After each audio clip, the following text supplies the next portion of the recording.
چون تئاتر از هر ژانرش باید حال تماشاچیشو خوب کنه. زندگی تئاتر زنده است، من و تو بازیگراشیم، مرگ واسمون به بازیم، ما باید برنده باشیم. دلمون باید رو صحنه چشم و قصه ها ببنده، سخته که تو اوج قصه مجبوره لبت بخنده. آقا سلام. سلام. وقت شما بخیر. خیلی خوش اومدید. خیلی متشکرم. ممنون. خیلی کوتاه اگه امکانش هست خودتون رو معرفی فرمایید. چی شد وارد تئاتر کمدی شدین و قصه های اینطوری؟ مهدی خزربانی ام، متولد 6/6/1354، بچه ناف تهران. عرض کنم خدمتتون که تقریبا از سال 79-80 وارد تئاتر کمدی شدم. خیلی ناخواسته، اتفاقا نمیخواستم وارد تئاتر کمدی بشم، حالا به دلایلی وارد شدم و وقتی وارد تئاتر کمدی شدم یه بستر خیلی خوبی دیدم از تماشاچی. خب اون موقع که ما شروع کردیم توی تئاتر کمدی 2 سالن بیشتر نبود، یه گلریز بود، یه بولینگ بود. 2 سالن بیشتر نبود و ما هر شب پر میرفتیم، هر شب فول میرفتیم. من این بستر از تماشاچی رو دیدم و به خودم گفتم خب این تماشاچی، این حس خوبی که اینجا هست باید یه کار خوبم بهش داده بشه. موندم که یه کارایی تو این تئاتر بکنم. مهدی، مهم آدم سواد داشته باشه تو این کار یا صرف بامزه بودن کفایت میکنه؟ ببین، سوال خیلی خوبیه به نظر من. قطعی مهمه که سواد داشته باشی، قطعی مهمه. با نمک بودن شرط لازمه ولی شرط کافی به نظر من نیست. تو اگر با نمک باشی و سواد داشته باشی میشی نور علی نور، یعنی یه کار خیلی خوب میتونی ارائه بدی. ولی به صرف با نمک بودن نمیدونم، شاید نمیخوای بیشتر توضیح بدی برام؟ چون یک آهی از سینه‌ت اومد احساس کردم که نه. ببین آخه واقعا خیلی از بچه‌هایی که وارد میشن فکر میکنن چون با نمکن میتونن هم کار کمدی بکنن. اینجوری نیست. تئاتر کمدی تئاتره، یعنی تئاتره، تمام خصوصیت‌های یک تئاتر رو داره. ژانرش کمدیه. ما همونجوری که تئاتر نمایش تراژدی داریم، ملودرام داریم، نمیدونم سبک‌های مختلف تئاتری داریم، ما یه سبک داریم به نام کمدی.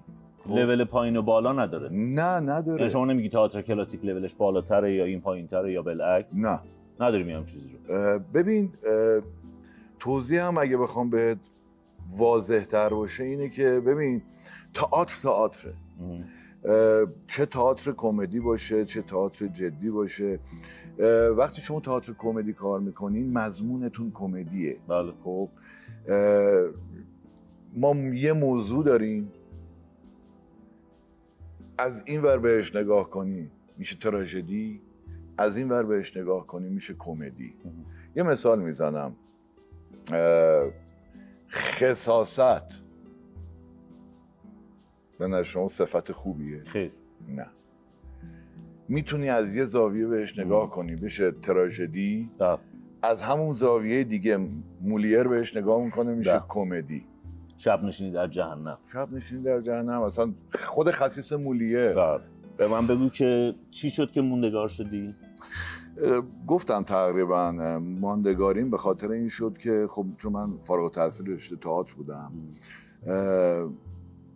دوست داشتم اگر وارد ژانر میشم تاثیرگذار باشم تو اون ژانر، تو اون کاری که دارم. الان تاثیرگذاری؟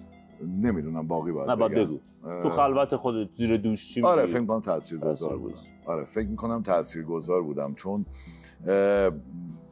حالا نه زیاد ولی تقریبا میبینم تاثیر کارهایی که کردم تو تئاتر کمدی رو. اونو ازت میپرسم. تئاتر کمدی تو کشور ما محبوبه؟ آره. چرا؟ اون جان مطلب چیه که محبوبش کرده؟ ببین ما تقریبا تو ایران ملت افسرده ای داریم. خب برای همین نیاز به خنده تو جامعه ما زیاده. البته چیزی بهت بگم حالا ایران و غیر ایرانش کردی رو یه خورده باش مشکل دارم، ولی چون ژانر کمدی تو همه جای دنیا محبوبه. خب یعنی نمیتونیم بگیم فقط تو ایران محبوبه، همه جای دنیا تئاتر کمدی، سینما، تئاتر، هر چیزی که به کمدی ربط داره قاعدتاً شاید محبوبیتش بیشتر از تراژدی باشه، نگم بیشتر از ملودرام، چون تقریبا تمام افراد دنیا ملودرام رو دوست دارن. آره. ولی خب ژانر کمدی تو همه جا محبوبیت داره، تو ایران هم محبوبیت داره. یعنی ما تو بلند مدت تئاتر کمدی خواهیم داشت؟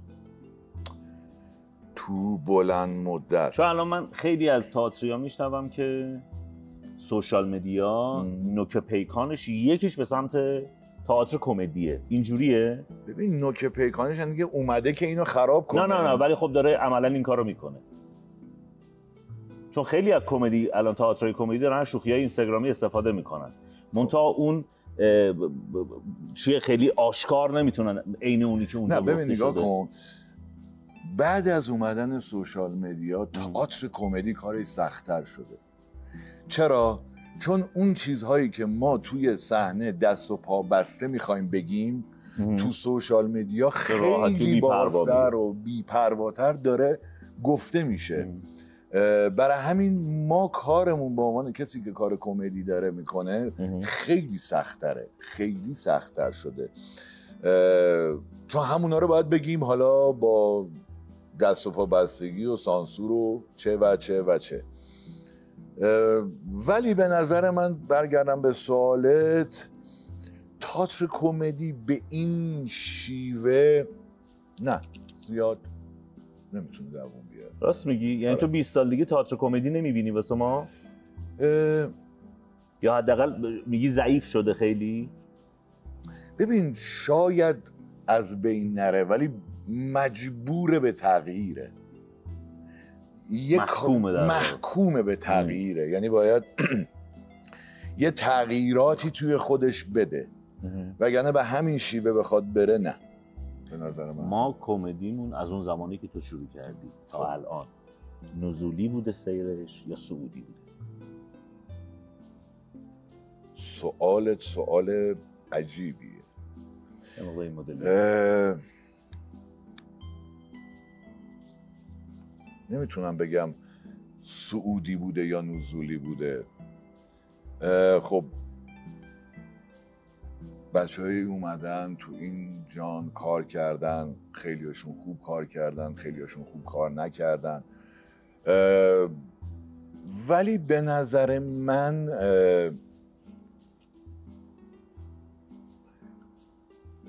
آنچنان تفاوتی نکرد. روی خط مستقیم داره تقریبا. آره.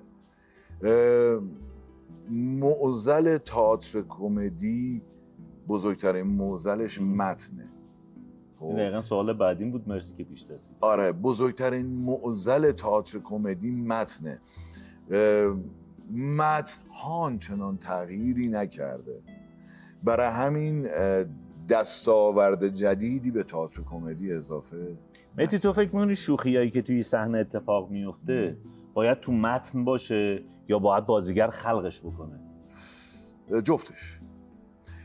اگر ما خیلی از شوخی‌ها رو توی متن داشته باشیم، خب بازیگر مجبور به بیراه رفتن نمیشه. چه تو تمرین شاید با مزه نباشه. خب نه، شاید بار کمدیش پایینه، محکومه که اون رو اجرا بکنه. نه این که 100%. متن که وحی منزل نیست. متن تئاتر کمدی باید موقعیت کمدی داشته باشه بیشتر تا دیالوگ کمدی. اگر دیالوگ کمدی داشت که چه بهتر، یعنی اگه نویسنده حتی دیالوگ کمدی رو توی متن آورد و نوشت که خب چه بهتر. ولی باید موقعیت رو بذاره، یعنی موقعیت فراهم باشه، یعنی کاراکترها باید تو موقعیت کمدی قرار بگیرن. اگر تو موقعیت کمدی قرار بگیرن اون وقت احتیاج ندارن به کوچه خاکی بزنن، احتیاج ندارن جای دیگه برن. ما چون اکثرا موقعیت‌هامون موقعیت‌های خوبی نیست، اگر هم موقعیت کمدی هست موقعیت کمدی قوی نیست، برای همین بازیگران مجبور میشن به کوچه خاکی بزنن. ما یه نمایش رو میبینیم، من خودم دیدم که مثلا قصه شروع شد، قصه که میگم اون پیرنگه حتی به قصه نرسیده، اون پیرنگه شروع شد و بعد از مثلا 10 دقیقه بازیگر یه کاری رو کرد، نیم ساعت داشت اون کاره رو انجام میداد، بعد از نیم ساعت برگشت دوباره به پیرنگه. خب این یعنی که مشکل داره دیگه. متن تماشاچی هم داره میخنده ها، تماشاچی هم میخنده، ولی من خودم اینو نمیپسندم. شایدم خوب باشه شایدم بد باشه، من نمیپسندم. مهدی تو کارگردانی یا بازیگری؟ من بیشتر کارگردانم. یعنی بهت بگم بازیگر؟ نه من بازیگرم هستم، ولی خب اصل کارگردانیه. من کارگردانیم رو بیشتر از بازیگریم دوست دارم خودم. یعنی اگر بگن که تو کارگردان تئاتر یا بازیگر تئاتر، میگم کارگردان. تو سالن پر کنی؟ به خاطر مهدی میان؟ آره میان. آره ولی سالن پر کنه نمیدونم، حالا شاید اصطلاح خوبی نباشه. جدی؟ بار منفی داره؟ اولین نفری هستی که داری میگی. یعنی به عشق تو میاد مخاطب؟ ببین همه جای دنیا همینو داره دیگه. بالاخره یه بازیگر محبوبی داره که به خاطر اون میره. تو اون بازیگره هستی؟ من میتونم اون بازیگره باشم. بسیار عالی. تئاتر کمدی کار فرهنگیه؟ 100%. تاثیرش رو فرهنگ چیه؟ یه نمونه بهم بگو. تاثیر تئاتر تو فرهنگ چیه؟ نه، تاثیر تئاتر کمدی تو فرهنگ ما چیه؟ آخه نمیتونی بگی تاثیر تئاتر کمدی تو فرهنگ ما آقا چیه؟ شما میگی یه کار فرهنگیه. خب درسته؟ بله. کار فرهنگی یعنی تاثیر روی فرهنگ میذاره دیگه. میخوام ببینم الان ما خروجیمون توی این چندین سالی که داریم تئاتر کمدی، حالا با مدلی که الان داریم اجرا میکنیم، تاثیر مشخصی بوده؟ آره ببین نگاه کن، تئاتر کمدی علل خصوص تو ژانر تئاتر آزاد، خب که این آزادم حالا اسمش از غیر دولتی بودن میاد. این تئاتر غیر دولتی، آزاد به معنی که آزاد هر چی کاری خاصی بکنی نیست. در اصل عمده دستاوردش اینه که تماشاچی بیاد 2 ساعت فارغ از مشکلات روزانه یه ریکاوری بکنه و بره یه هفته 10 روز با حال خوب به زندگیش ادامه بده. یعنی یه ریکاوریه. خب تا اینجاش تقریبا تمام تئاترهای کمدی دارن درست عمل میکنن. خب کجاش قشنگش میکنه که تو لابلای این خنده‌ای که به تماشاچی میدی یه چیزی هم بهش بگی، یه حرفی هم بزنی، یه جایی ذهنشو قلقلک هم بدی، ببریش تو فکر، یه جایی بذاره فکر هم بکنه. خب اگر این کارو بتونی بکنی که خب میشه اون کار فرهنگیه که گلو زدی دیگه به قول معروف، و اون تأثیری که میتونه داشته باشه. اگر هم نه، برای همین بهت گفتم تأثیر تئاتر کمدی، کلا تأثیر تئاتر کمدی، تئاتر چیه؟ همون تأثیر تئاتر کمدی میتونه داشته باشه از ژانر آزاد. این فقط یه تفاوتی داره که حتی اگه تو چیزی بهش ندی، فقط 2 ساعت بخندونیش و درست بخندونیش، یه ریکاوری روحی بهش دادی، یه ریکاوری ذهنی بهش دادی. آقا من به نمایندگی جامعه میگم این کارو قشنگ میکنید شما خدایی. این دیگه نظر لطف شما. اختیار عزیزم. به عنوان یه مشاور من مخاطب بیام بگم مهدی جان من برام تجویز میکنی، من حالا شخص مشخص، برام تجویز میکنی هر چند وقت یه بار بیام تئاتر کمدی؟ چون یه هفته 10 روزی گفتی، به نظر دادم چند وقت یه بار باید بیان تئاتر کمدی؟ مثل اینکه بگی که آدما هر چند وقت یه بار باید مثلا ساندویچ بخورن. اینقدر واجبه؟ هم واجبه هم تایم نداره. میدونی چی میگم؟ یعنی اینکه کافیه تو سبد کالای خانواده باشد و باید باشه. همه جای دنیا هست. ما توی ایران متاسفانه تئاتر تو سبد کالای خانواده نیست. شاید بگی هست، من میگم نیست. من فکر میکنم باشه. نه نیست. طبق آماری که چند سال پیش گرفتن 85% مردم ایران تا حالا تئاتر ندیدن، حتی یک بار هم تو سالن تئاتر نرفتن و درکی از دیدن تئاتر روی صحنه ندارن. اگر درکی از تئاتر دارن تله تئاتره، تئاتر رو به تله تئاتر میشناسن، در صورتی که خیلی متفاوته تله تئاتر با تئاتر صحنه. حس بازیگر، نفس تماشاگر، حس در لحظه واکنش نشون دادن توی تئاتر صحنه کاملا متفاوته با یه تئاتر تلویزیونی. برای همین من میگم نه، جزو سبد خانواده های ما نیست.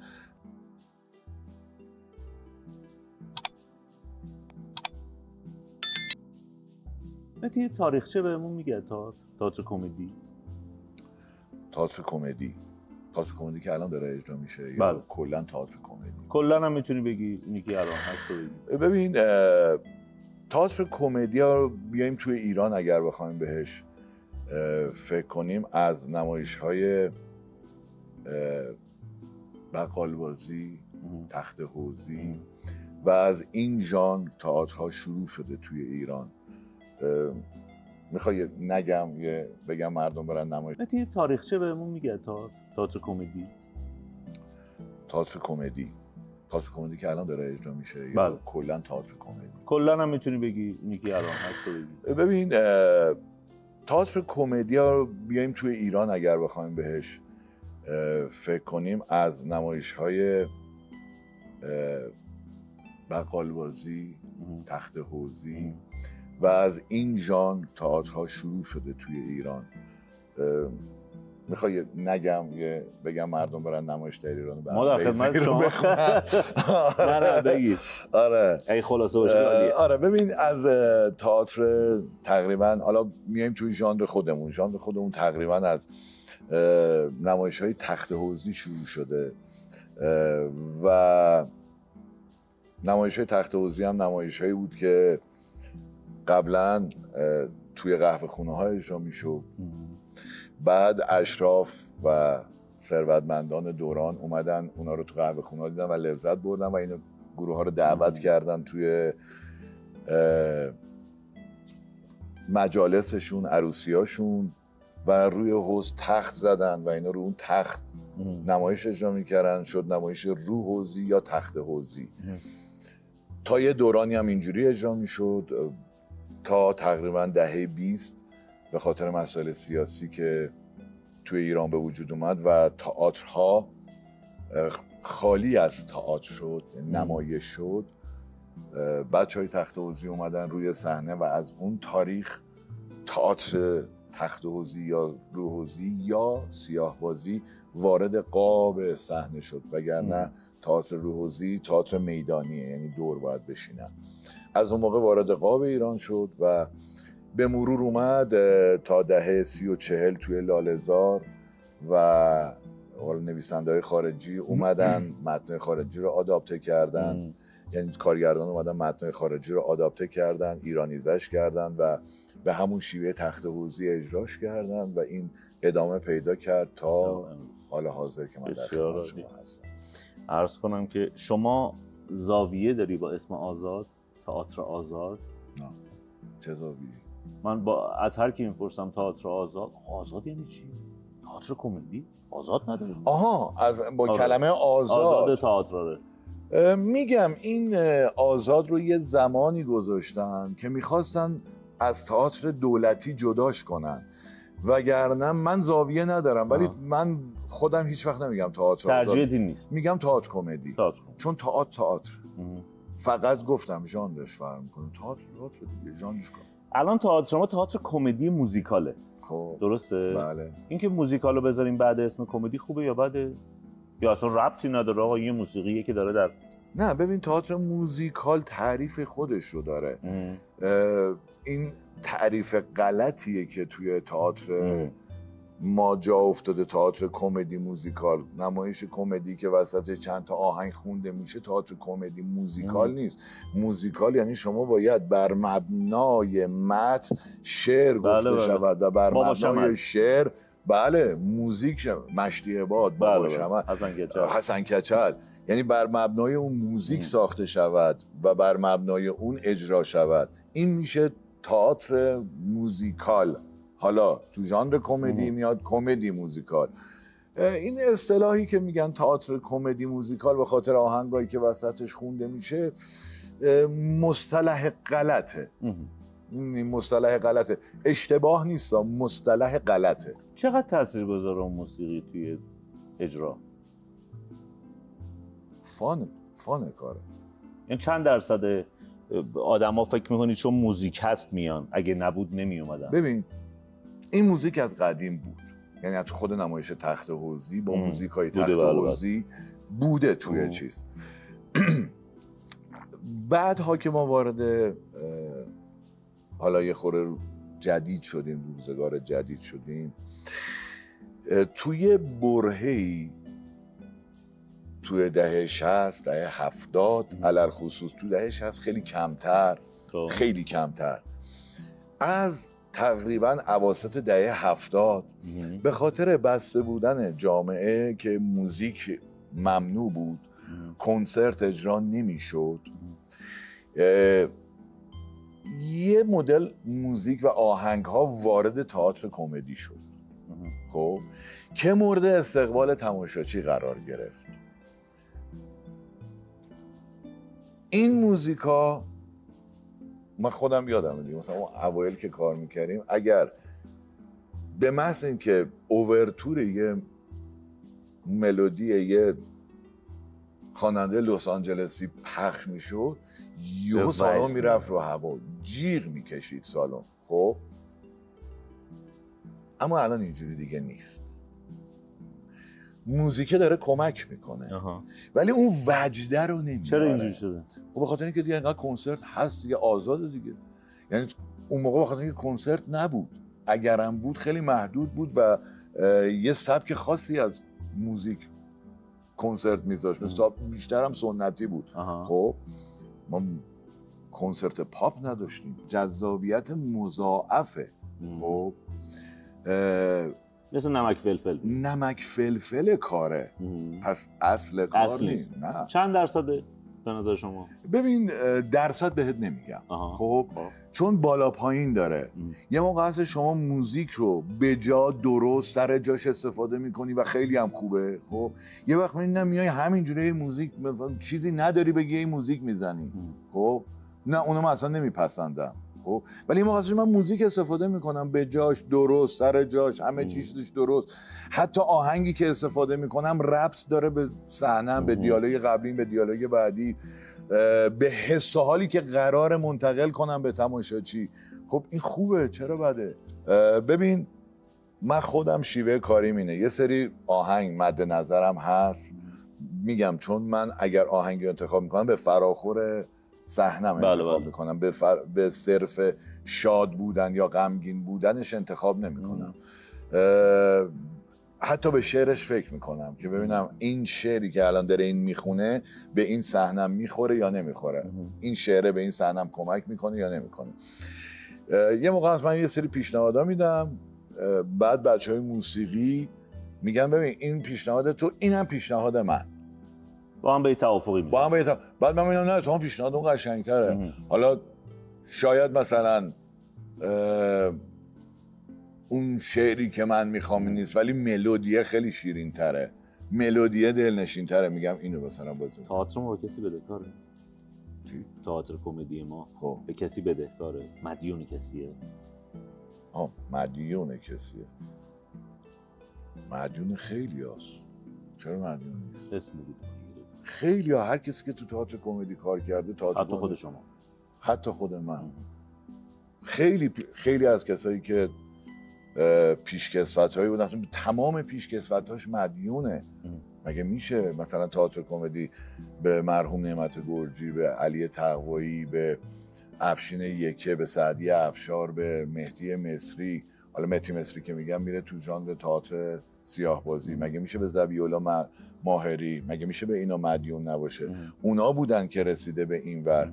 احمد بهروزی ها بودن که این تئاتر اینجوری شده، و همه شماهایی که دارید زنده نگهشون و بچه‌هایی که اومدن و حالا یه نسلی بودن که نسل ما بودن و نسل بعد از ما و نسل بعدی، هر نسلی که تئاتر به گذشتگانش مدیونه، به تمام گذشتگانش مدیونه. جمله‌ای که من عرض خواهم کرد رو لطفاً کامل کنید. اگر تئاتر کمدی نبود، بفرمایید. اگر تئاتر کمدی نبود، هنر یه چیزی رو به مردم بدهکار بود.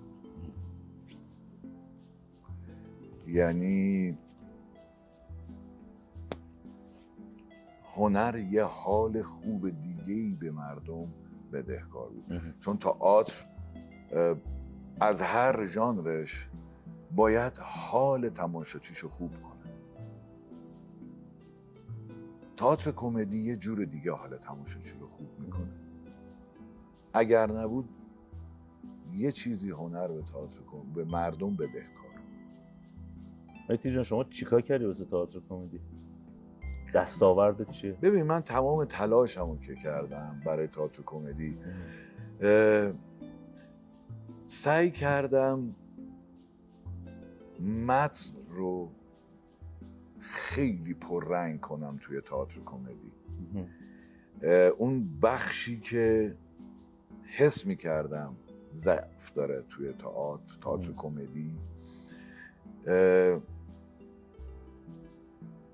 خیلی از تئاترهای کمدی حتی قصه درستی نداره، در حد پیرنگ مونده. یعنی 1 2 3 تمام. بعد میان بچه‌ها توی تمرین و تو اجرا اینو پردازشش میکنن و کمدیش میکنن و اونجاست که من با تئاتر کمدی به مشکل میخورم. من تمام تلاشمو کردم که از نظر متن و قصه و موقعیت نمایشی یه چیزی به این تئاتر اضافه کنم. موفق بودی؟ آره.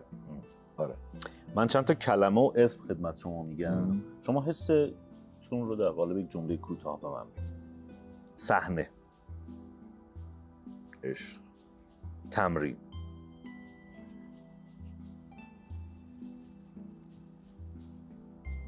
اون چیزی که بازیگر و عوامل باید توش تکمیل بشن بعد برن اجرا. مجوز نگرفتن. به چه دلیل؟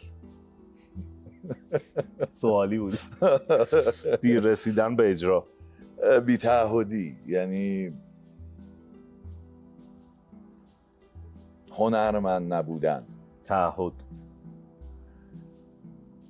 وظیفه است. هر کس توی هر کاری، علل خصوص تو کار تئاتر، باید تعهد داشته باشه. مجید جعفری استاد من بوده، استاد تئاتر، استاد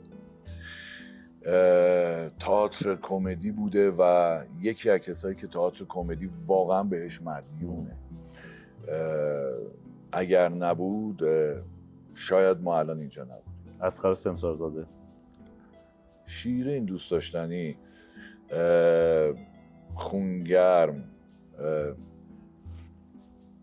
مجید سالها کنارش باشی خسته نمیشی، اینقدر عزیز، دوست داشتنی و شیرین. مجید فروغی، بی‌نظیرترین پارتنر تئاتر کمدی رو دستش نداشتیم و نخواهیم داشت فعلا. فعلا هم که نداریم. فرزین سمیعی،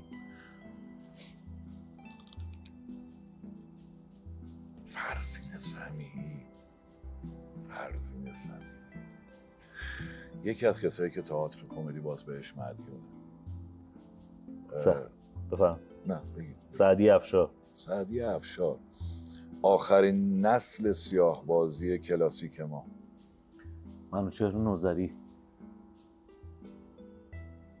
استاد شاهکار. کار، بی‌نظیر، همه چیدان، همه فن حریف. منوچهر نوذری از جمله آدمایی که تقریبا میتونم بگم تو هر ژانری از هنر یه دستی داشته، علل خصوص هنر نمایشی. کارگردانی سینما کرده، دوبلور بوده، گوینده بوده، شومن بوده، بازیگر بوده و تو هر کدومش که بوده بی‌نظیر بوده. احمد بهروزی اولین کسی که باهاش تئاتر کمدی رو شروع کردم. شیرین به تمام معنا روی صحنه، یعنی واقعا بی‌نظیر بود.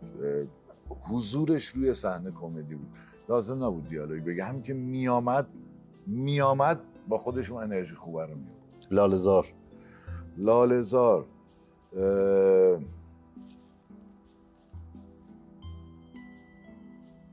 لاله‌زار حیف. تئاتر نصر جایگاه خیلی از بزرگان تئاتر کمدی. مهدی جان، خاطره بامزه ما میگی؟ خاطره، ببین من هر شبم رو صحنه خاطره طبیعتا. خب یعنی چه خوب چه بد، مثلا چه میدونم از دعواهایی که وسط اجرا و تماشاچی‌ها با هم کردن، اون میشه یه خاطره. مثلا با یه خانم داشتیم انقدر خندید، همین داشت میخندید سکته کرد وسط نمایش. نه بابا. آره. تازگی؟ نه این قضیه که میگم مال زمانی که گلیس کار میکردیم. اورژانس اومد، یعنی آره اینقدر بنده خدا خندید دیگه. آره یعنی میگم ما هر شبمون روی صحنه خاطره است. شاید اگه مثلا 5 دقیقه فکر میکردم 2 تا خاطره خوبه غیر خوب بود آقا، همین یه دونه‌ای که گفتی خودش کوتاه تاثیرگذار بود خیلی. آره. مهدی جان، اون دوربین برای شماست به عنوان حرف آخر. هر آن چیزی که دوست دارید رو به مخاطبین بفرمایید. دمتون گرم که تو تمام این سالها تئاتر و تئاتر کمدی رو حمایت کردید. اگر تا حالا تئاتر نرفتید، نمیگم بیایید تئاتر کمدی، حتما تئاتر جزو سبد خانوارتون باشه. تئاتر بخشی از فرهنگ یک جامعه است. بخشی از فرهنگ یک جامعه رو تئاتر میسازه. جامعه‌ای که تئاتر توش اولویت نیست خیلی جامعه‌ایه که از جهان عقب میمونه و این بحثش مفصل و طولانیه، نمیخوام اونو باز کنم، ولی حتما تئاتر ببینید، حتما تئاتر کمدی ببینید. و یه صحبتی هم با دوستان و همکاران خودم دارم توی تئاتر کمدی. تئاتر کمدی رو جدی بگیرید، بهش سطحی نگاه نکنید. تئاتر کمدی هیچ فرقی، بارها اینو توی صحبتام گفتم، با ژانرهای دیگه تئاتر نداره. سعی کنید اگر دارید تئاتر کمدی کار میکنید مطالعه‌تون رو ببرید بالا، دانشتون رو در مورد تئاتر و در مورد هر چیزی که در اطرافتون اتفاق میفته ببرید بالا، چون یک هنرمند خوب هنرمندیه که جامعهش رو بشناسه. علل خصوص هنرمند کمدی اگر جامعهش رو نشناسه، نیاز جامعهش رو ندونه که این جامعه چی میخواد و اون رو به خوراک کنه و بده به تماشاچیش، خب قطعا از جامعهش عقب میمونه و این به هیچ عنوان به وجود نمیاد با مطالعه. آقا ممنونم عزیز دلم. من به نمایندگی از مردم ایران از شما تشکر میکنم که این همه سال به فکر خنده ما بود. عزیز دلمی، مرسی که تشریف آوردید. خیلی خوشحال شدید. منم خیلی خوشحال شدم. سلامت باشید. عزیز دلم. زندگی تئاتر زنده است، من و تو بازیگراشیم، مرگ واسمون به بازیم، ما باید برنده باشیم. دلمون باید رو صحنه چش و غصه ها ببنده، سخته که تو اوج غصه مجبوره لبت بخنده.